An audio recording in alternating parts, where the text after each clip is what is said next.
यह बताने की आवश्यकता नहीं पूरे भारत या दुनिया में श्री राम लक्ष्मण भरत शत्रुघ्न के बारे में। आज मैं श्री लक्ष्मण जी के बारे में एक चर्चा करूंगा। श्री लक्ष्मण रामायण के एक अद्वितीय पात्र हैं, ऐसा पात्र जिनके बिना रामायण की कल्पना भी नहीं की जा सकती। बचपन से ही राम के प्रति लक्ष्मण का अनन्य प्यार था, अनन्य अनुराग था। दोनों बाल क्रीड़ा में जो खेल होते हैं बचपन में, उसमें तो साथी थे ही। रात्रि को भी दोनों एक दूसरे के समीप के बिना सुख की निद्रा नहीं सो पाते थे। अच्छा, जब खेल होता था तो खेल के लिए राम के अंतरंग मित्रों और भाइयों को दो दलों में विभक्त होना होता है। जैसे आप लोग सभी जानते हैं, दो दल बनते हैं बच्चों में, भाइयों किसी में भी। सारी मित्र मंडली के सदस्य परिवर्तित होते रहते थे। आज जो प्रभु के दल में है तो कल उसे प्रतिद्वंदी दल में जगह मिलेगा, पर दो सदस्य कभी नहीं बदलते थे। श्री राम के प्रतिद्वंदी दल का नेतृत्व तो सर्वदा भरत करते थे, और लक्ष्मण जब भी खेलते थे तब वो प्रभु की ओर से ही आ जाते थे, उसी की ओर से, उन्हीं की ओर से खेलते थे।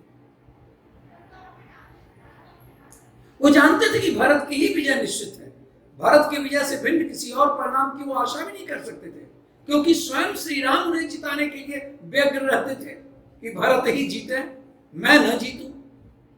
लेकिन इसके विपरीत, इसके बावजूद लक्ष्मण के मन में राम के द्वारा भरत के लिए किए जाने वाले पक्षपात को लेकर कोई शिकायत, कोई उलाहना नहीं रहता था।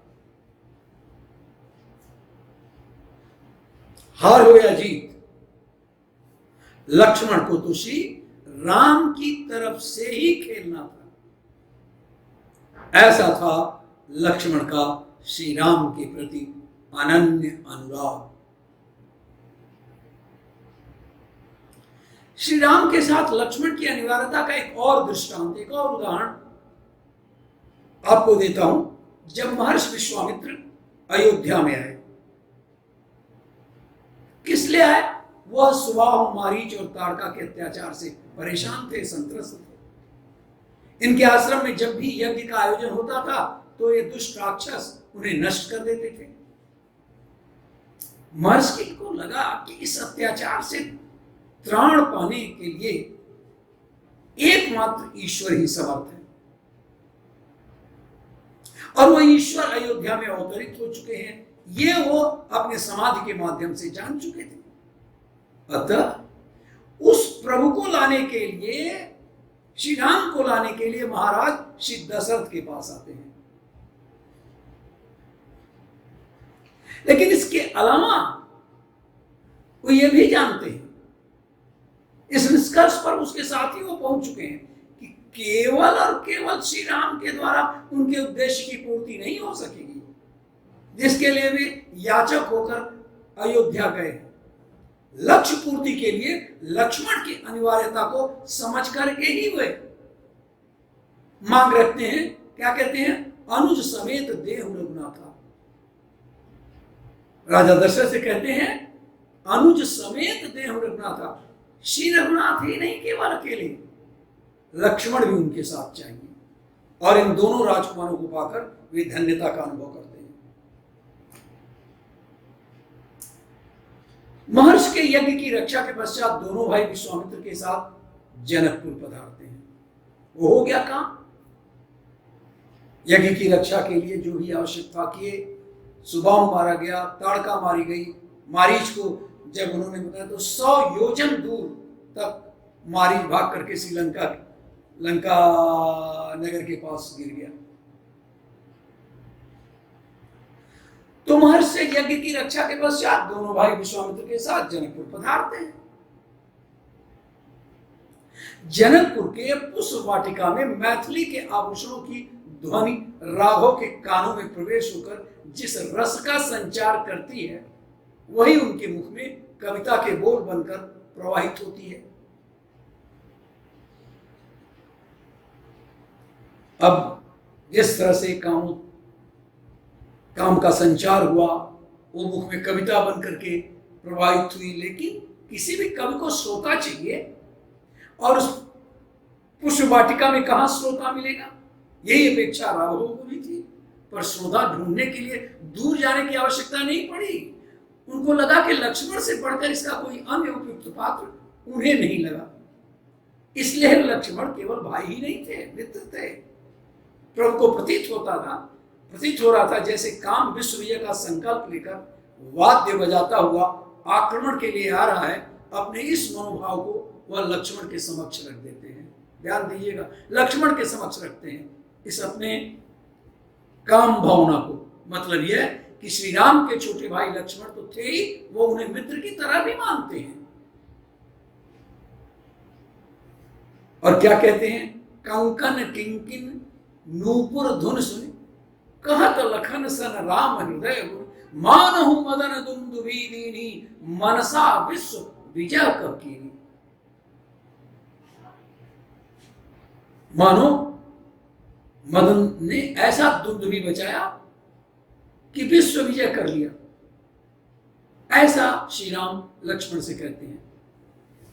और घटना देखिए, धनुष यज्ञ में पधारने का आमंत्रण मिलने पर महर्षि विश्वामित्र राम से स्वयंवर देखने का अनुरोध करते हैं। विश्वामित्र कहते हैं,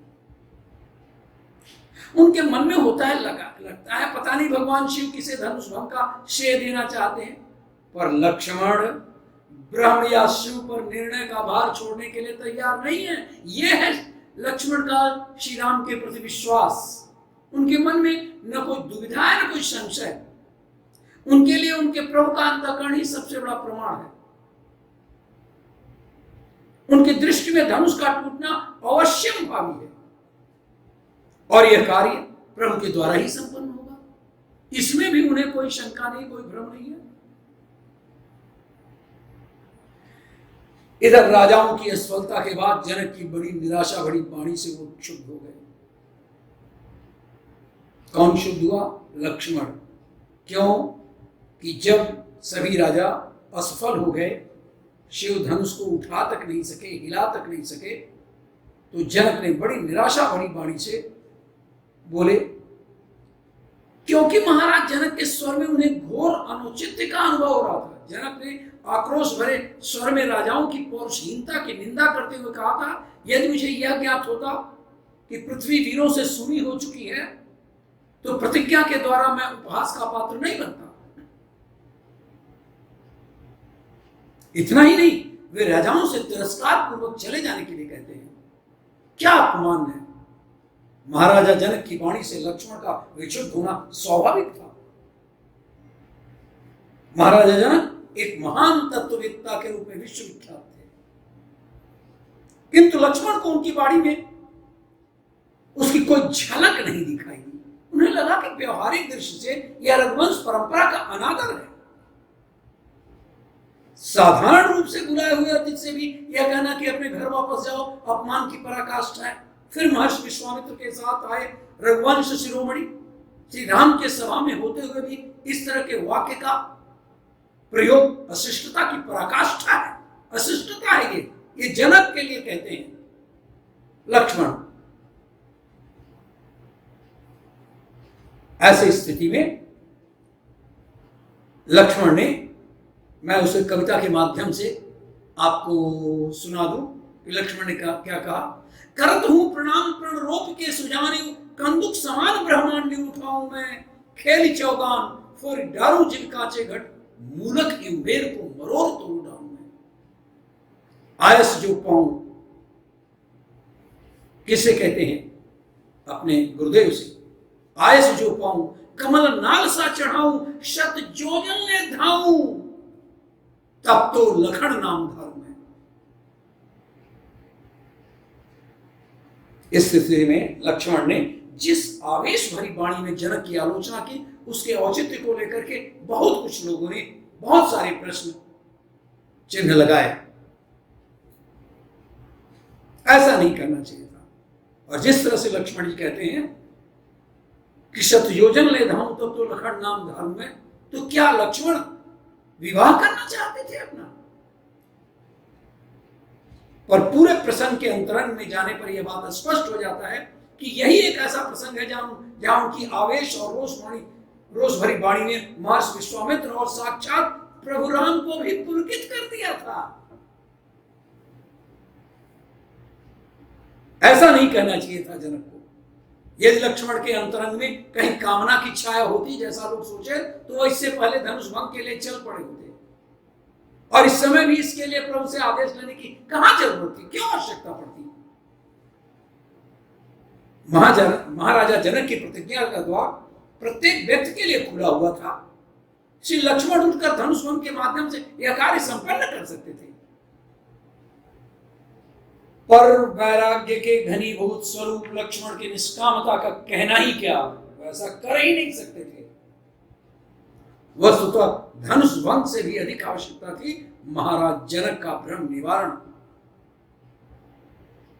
श्री लक्ष्मण का उद्देश्य जनक के भ्रम का निवारण था।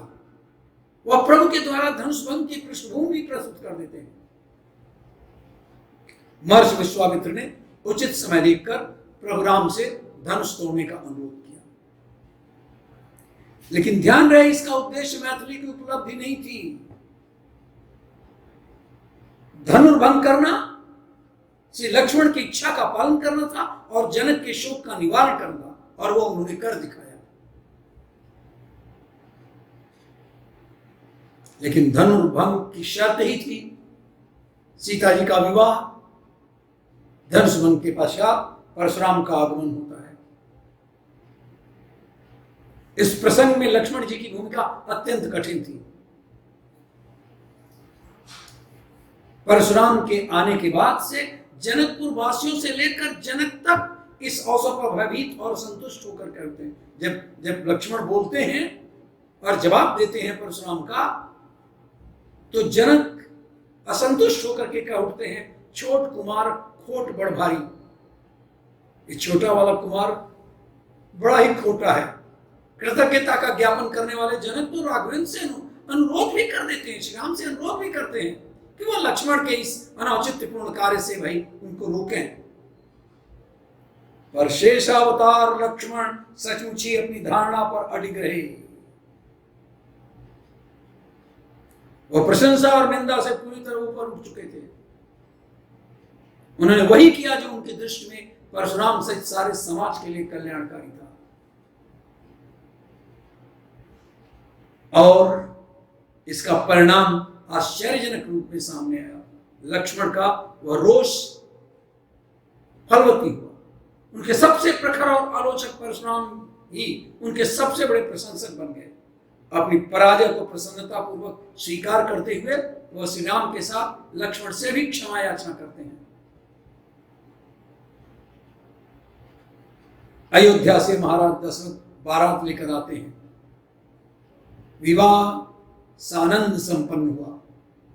महाराजा जनक ने अपने भ्राता कुशध्वज की कन्याओं को भरत व शत्रुघ्न को अर्पित किया, और उनकी स्वयं की कन्या उर्मिला से लक्ष्मण का पाणिग्रहण होता है और सीता जी का श्री राम से। इस तरह महर्षि विश्वामित्र के यज्ञ की रक्षा के लिए जिस यात्रा का श्री गणेश हुआ था, जो ले गए थे श्री राम और लक्ष्मण को, उसकी चरम परिणति महामंगल में हुई। श्री लक्ष्मण अयोध्या कुल के सजग प्रहरी भी थे। उनकी पैनी दृष्टि ने मंथरा के अंतःकरण के कलश को देख लिया था। जब वो पहुंचे सब लोग अयोध्या, तो लक्ष्मण की दृष्टि मंथरा के अंतःकरण को भांप लिया था। इसलिए वे उसे निरंतर अनुशासन में रखने का प्रयास करते रहे। मंथरा स्वभाव का इसके लिए कैकेयी को उलाहना देती थी, पर उसके इस उलाहना को कैकेयी ने भी कभी गंभीरता से नहीं लिया। किंतु इस बार पासा उल्टा पड़ा। मंथरा विजयी रही। राघव को वनवास दिलाने में वह सफल रही। यह श्री लक्ष्मण के लिए बहुत बड़ा आघात था, पर उनकी व्याकुलता का कारण राज्य सत्ता का छीन जाना नहीं था। लक्ष्मण की व्याकुलता का कारण राज्य सत्ता का छीन जाना नहीं था। वह राघव के स्वभाव से भली बात परिचित थे। उन्हें मालूम था कि राज्य अभिषेक के समाचार को सुनकर प्रभु रंच मात्र भी उत्साहित नहीं हुए थे। उनको पता था इस बात का। इसलिए राज्य के छीन जाने का भी कोई दुख उन्हें नहीं होने वाला। अपितु उन्हें यह भी पता था कि भरत के राज्य अभिषेक की योजना से अत्यंत प्रसन्न होंगे महाप्रभु श्री राम। जहां तक महाराजा दशरथ के प्रति उनकी भावना का प्रश्न है, तत्काल उनके प्रति किसी कठोर प्रतिक्रिया का उदय उनमें नहीं हुआ, जबकि संभावनाएं बहुत थी। बहुत सारे ऐसे अवसर आए और जिस तरह से लक्ष्मण थे, कभी भी पिता का भी प्रतिरोध कर सकते थे, कभी नहीं किया।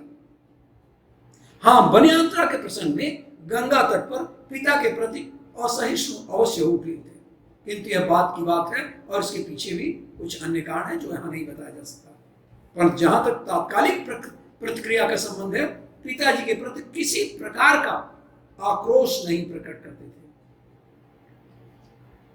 वनवास की अवधि में 14 वर्ष तक श्री लक्ष्मण द्वारा की जाने वाली प्रभु की सेवा एक महाकाव्य है, जिसमें अकेले लक्ष्मण ही विविध रसों का साकार करते हुए दिखाई देते हैं।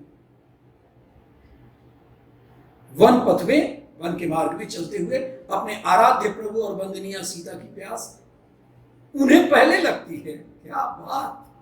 यानी श्री राम, प्रभु श्री राम और वंदनीय मां को प्यास लगती है या नहीं लगती है, लेकिन वो प्यास का एहसास श्री लक्ष्मण को पहले हो जाती है, बाद में प्रभु और सीता जी को, और स्वतः अपनी ओर से आग्रह पूर्वक जल लेने के लिए चल पड़ते हैं। स्वाभाविक था कि इस अनन्य अनुरागी के आगमन में थोड़ा विलंब भी, थोड़ी देरी भी वैदेही को व्याकुल बना देता था। वो अपने मन की चिंता को राघव से सुनाए बिना नहीं रह पाती है। उन्हें भय लगता था कि नन्हे लक्ष्मण वन में मार्ग न भूल गए हों। तब श्री राम से अनुरोध करती हैं, वे जरा रुक जाएं, लक्ष्मण की इंतजारी करें, प्रतीक्षा करें। किंतु वन मार्ग में जब उनका वात्सल्य, उनका प्रेम जब उमड़ता है, तब उसमें उनका सारा ज्ञान पता नहीं कहां चला जाता है। तब वे उनके बाल्यावस्था की दुहाई देती हुई श्री राम से अनुरोध करती हैं कि वह उसे क्यों नहीं किसी ऊंचे स्थान पर चढ़कर लक्ष्मण का नाम लेकर के पुकारते हैं। प्रभु ऐसे अवसर पर तत्काल वैदेही का अनुरोध स्वीकार कर लेते हैं और ऊंचे टीले पर चढ़कर पुकारते। वो जानते हैं कि लक्ष्मण कभी गायब नहीं हो सकते, लेकिन वैदेही की मनोदशा की तुलना उस वात्सल्य में मां से की जा सकती है, जो अपने नन्हे बच्चे के मुंह पर कष्ट के चिन्ह देकर बेचैन तो होती है, और उसे ये ठीक से नहीं पता चला है कि उसकी पीड़ा कहां पर है, तथा वह कुछ उस समय कष्ट, कुछ न कुछ करने की इच्छा, छटपटाहट उसके रोम रोम से टपकती है। ऐसी थी ममतामयी, वात्सल्यमयी सीता और लक्ष्मण के प्रति उनका स्नेह, वात्सल्य। श्री राम के अनन्य अनुरागी श्री लक्ष्मण श्री राम के प्रति इतने समर्पित हैं कि भारत के विरुद्ध भी सशस्त्र संघर्ष के लिए तैयार हो जाते हैं। यहां तक कि वो अपने ही सगे भाई शत्रुघ्न का वध करने का संकल्प लेने में कोई संकोच नहीं करते। किंतु जब श्री भरत के प्रति उनकी धारणाओं में परिवर्तन हुआ, तब श्री भरत से मिलने के पश्चात शत्रुघ्न से मिलते हुए उनका हृदय भाव विवल हो गया। उस समय में श्री भरत के प्रति उनकी श्रद्धा भावना इतनी बढ़ चुकी थी कि शत्रुघ्न को भी हृदय से लगाते हुए ये नहीं अनुभव करते कि वह उनके छोटे भाई से मिल रहे हैं, उनको लगा भरत से ही मिल रहे हैं। वन यात्रा के 13 वर्ष लक्ष्मण के लिए अत्यंत सुखद थे। मैथिली और राघवेंद्र की प्रसन्नता ही उनका सबसे बड़ा सुख था। किंतु 14वां वर्ष, वनवास का अंतिम वर्ष, अत्यंत दुखदायी सिद्ध हुआ जब मैथिली का अपहरण हुआ। यह मैथिली के अपहरण का समय था 14वां वर्ष, और लक्ष्मण के लिए यह काल सबसे अधिक पीड़ा का कारण बना। माया मृग का रूप मैथिली को अपनी ओर आकर्षित कर लेता है और वे प्रभु से इस मृग के चर्म को लाने का अनुरोध करती है। मृग के पीछे दौड़ने से पहले श्री राम लक्ष्मण को सावधान रहने का आदेश देते हैं। उनका कहना था कि देखो, यह वन राक्षसों की उपस्थिति के कारण अत्यंत असुरक्षित है, अतः लक्ष्मण, तुम सजग रहकर विवेक और बल का प्रयोग करते हुए मैथिली की रक्षा करना। पर परिस्थितियों ने उन्हें वैदेही को अकेले छोड़कर जाने के लिए बाध्य कर दिया, और उसका कारण लक्ष्मण नहीं, मैथिली थी, जानकी थी। प्रभु के शर संधान से घायल मरीच, जो मरीच है, वो मृत्यु के क्षणों में लक्ष्मण का नाम उच्च स्वर में पुकारता है। वैदेही को उनके स्वर में प्रभु के स्वर की भ्रांति हो गई, और वे तत्काल उस स्वर की ओर लक्ष्मण का ध्यान आकृष्ट करते हुए उन्हें श्री राम की सहायता के लिए जाने का आदेश देती है। यह आदेश सुनकर ही लक्ष्मण जी हंस पड़े, लेकिन इस हंसी ने मैथिली को अत्यंत मर्माहत कर दिया। श्री लक्ष्मण मां से प्रश्न करते हैं, अरे जिसके भृकुटी से सृष्टि का विनाश हो जाता है, क्या उस पर कभी संकट आ सकता है माते? पर मैथिली का ध्यान इन बातों की ओर जाता ही नहीं। मैथिली ऐसा कुछ कह जाती है जिसके लिखने का साहस भी वाल्मीकि ने किया, लेकिन गोस्वामी जी उसका साहस भी नहीं बटोर पाते। वो घटना को याद कीजिए कि सुग्रीव राज्य पाकर मैथिली का पता लगाने के कार्य को भुला बैठता है, तो उसे दंडित करने का कार्य वे प्रभु पर नहीं छोड़ना चाहते थे। श्री राम भी सुग्रीव को दंड देने के लिए प्रस्तुत थे, पर इस कार्य को कल पर नहीं टालना चाहते थे। लक्ष्मण दंडित करने का कार्य कल पर नहीं टालना चाहते थे, किंतु एक दिन की वह देर भी श्री लक्ष्मण के लिए असह्य थी। इसी क्षण वो दंड देना चाहते थे, और उनके उतावलेपन को देखकर राम को समझाना पड़ा कि देखो लक्ष्मण, उद्देश्य की पूर्ति के लिए डराना भर यथेष्ट है। और फिर लक्ष्मण के लिए तो श्री राम का हर शब्द उनका आदेश था। लक्ष्मण इससे सहमत भी हो गए। समुद्र के पार करने की समस्या को लीजिए। श्री लक्ष्मण का मत अलग था, उनका विचार अलग था। विभीषण के द्वारा दी गई सम्मति को उन्होंने कार्ता के रूप में देखा। श्री राम के द्वारा विभीषण के मत का समर्थन किए जाने पर भी वो उसकी कठोर आलोचना से नहीं चूकते। उत्तेजित स्वर में उन्होंने कहा कि कायर और आलसी ही देव देव की पुकार करते हैं। आप शर संधान के द्वारा समुद्र को सुखा दीजिए प्रभु।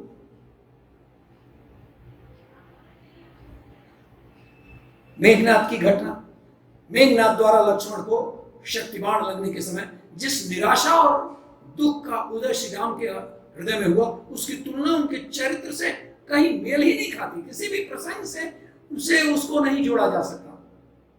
महाराज दशरथ की मृत्यु से भी वे शोकाकुल हुए थे। प्रीतमा मैथिली के वियोग में भी बहुत उन्मत्त हो उठे थे, किंतु लक्ष्मण के वियोग में उन्हें अपना जीवन जिस प्रकार व्यर्थ लगने लगा, वैसी अनुभूति उन्हें कभी नहीं हुई। लक्ष्मण उनके लिए एक भाई ही नहीं थे, बहुत कुछ थे। सत्य तो यह है कि लक्ष्मण से बढ़कर उन्हें कोई प्रिय था ही नहीं। इसलिए व्याकुलता के क्षणों में जब बाह्य विवेक के सारे नियंत्रण समाप्त हो गए, तब उन्हें लक्ष्मण के अभाव में सारा संसार सूना लगने लगा। यहां तक कि वो कह बैठे, यदि मैं यह जानता कि वन में लक्ष्मण जैसा भाई का वियोग होगा, तो मैं पिता की आज्ञा का भी तिरस्कार कर देता। जो जनतों वन बंध बिछोहु, पिता वचन मानते हुए। इससे बढ़कर वो, इससे भी बढ़कर के वो क्या बैठते हैं, यदि सीता और लक्ष्मण के बीच चुनाव होता, सीता का यदि अपहरण हो गया और मैं ये जानता कि लक्ष्मण की यह स्थिति होगी, लक्ष्मण को मुझे त्याग देना पड़ेगा, तो सीता और लक्ष्मण के बीच जब चुनाव होता तो मैं लक्ष्मण को ही चुनता। इधर संजीवनी के प्रभाव से जब श्री लक्ष्मण स्वस्थ हो गए, तो उनके आत्मविश्वास का तो क्या कहना। उनको अपनी विजय में रंच मात्र भी संदेह नहीं था। वे कहते हैं कि साक्षात शंकर जी भी मेघनाथ की अब रक्षा नहीं कर सकते। मेघनाथ ने ही शक्तिबाण चलाया था और वो बेहोश हो गए थे, या यूं समझे कि मृतप्राय हो गए थे। और जब उठते थे कहते शंकर जी भी मेघनाथ की रक्षा नहीं कर सकते। यह उनका उद्घोष था, उनकी चुनौती थी। उन्होंने प्रतिज्ञा की कि यदि आज मैं उसका वध न कर दूं तो प्रभु का सेवक न कहलाऊं। यदि सैकड़ों शंकर भी उनकी रक्षा करें तो भी मैं रघुवीर की शपथ लेता हूं कि उसका वध किए बिना नहीं लौटूंगा। लेडीज एंड जेंटलमैन, प्रभु के सभी भक्त महान और धन्य हैं, सब लोग श्रेष्ठ हैं, पर जो राम के लिए अनिवार्य है और जिसके अभाव में पूर्ण ब्रह्म भी अपूर्ण प्रतीत होता है, ऐसे पात्र एकमात्र श्री लक्ष्मण जी हैं।